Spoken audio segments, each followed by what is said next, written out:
de clássico aqui na Arena Barueri e mais uma vitória do Palmeiras sobre o São Paulo em jogos do Campeonato Paulista. Com essa vitória, o Palmeiras chega à liderança provisória da competição, né? Ultrapassou o Novo Horizontino e o Red Bull Bragantino, que ainda jogam na rodada, enquanto o São Paulo, né, Isa, tá perigando lá na zona de rebaixamento, não entrou na zona, mas está pertinho, né? Como é que tá a situação? 4 pontos, né? Assim como a Ponte Preta, mas somente uma posição acima da zona de rebaixamento, né? Foi assunto na coletiva do Crespo. Ele falou que é um medo real. A equipe teve somente uma vitória na competição, né? Que foi aquele jogo contra o São Bernardo e segunda derrota consecutiva, né? Então, situação de São Paulo bem complicada. Semana que vem tem Campeonato Brasileiro, estreia contra o Flamengo e o Crespo já falou que a prioridade não vai ser o Paulista. Ele ainda acredita que a equipe vai melhorar, mas ele quer focar mesmo no Brasileirão, porque se for um roteiro parecido, aí vai ser difícil o resto da temporada inteira.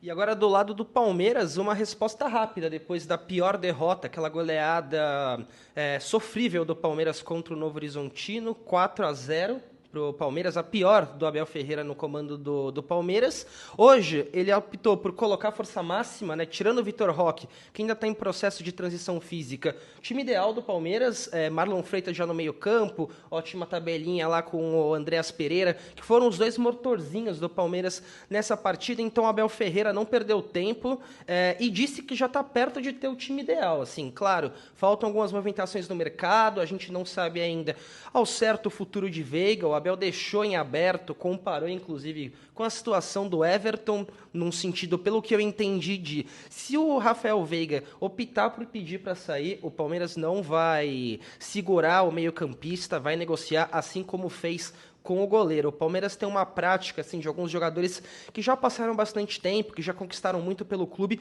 deles terem a opção de poder escolher o futuro deles. Então, o Rafael Veiga se enquadra nesse seleto grupo de jogadores do Palmeiras. Então, a ver os próximos passos.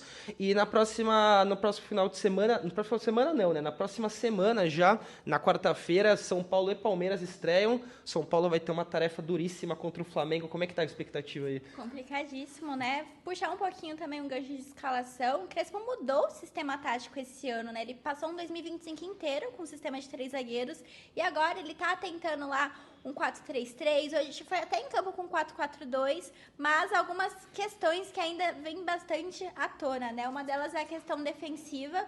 O São Paulo tem a pior defesa do Campeonato Paulista, né? O Crespo, toda a coletiva fala, pede reforços. Amanhã, final da Copinha, né? Tricolor contra o Cruzeiro. E o Crespo já falou que quer resgatar de 4 a 6 jogadores, que ele tem entendido que isso vão ser os reforços dele, né? O São Paulo não tem muita liberdade no mercado pela questão financeira, né? Não pode sair escolhendo o jogador, acaba vindo ou por empréstimo ou algum sistema de troca de jogadores, que nem ele estava tentando contra o Botafogo, não deu certo, então não tem muita opção, né? O leque é muito curto. Isso acaba afetando o time que vem de uma situação política muito complicada. Então, já aconteceu, né, no finalzinho do ano passado, a situação do Alan, por exemplo, que ficou emperrada por conta da fase política do time. É um time que deve salário, são 3 meses de atraso.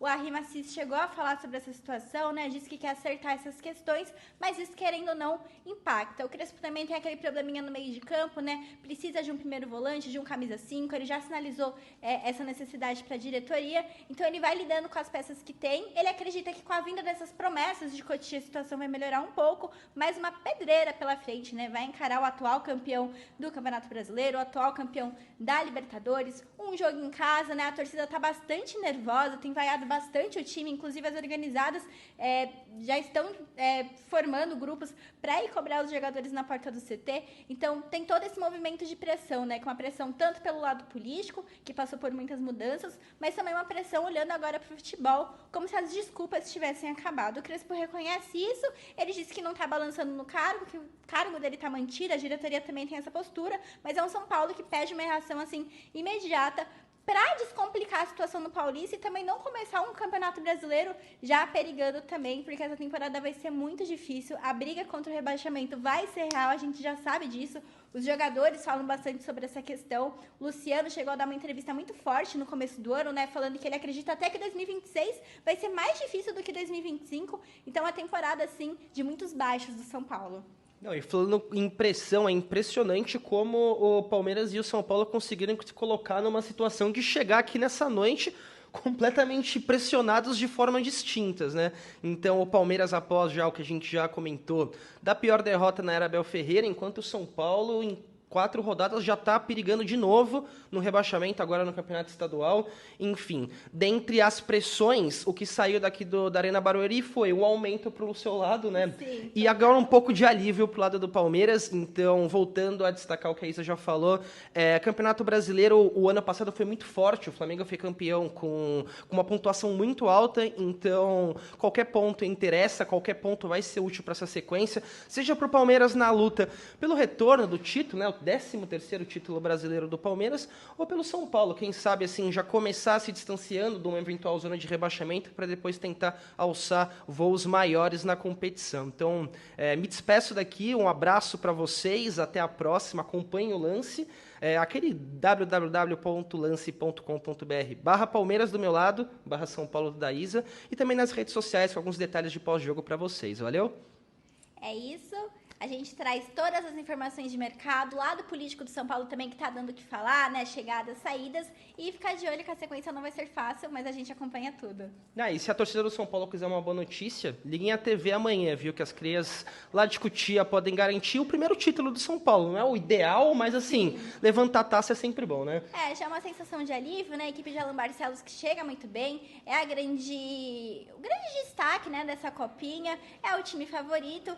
E ver se o bicampeonato consecutivo vem aí e o hepta também para a base do São Paulo. Então, um forte abraço para vocês. A gente se vê numa próxima. Valeu?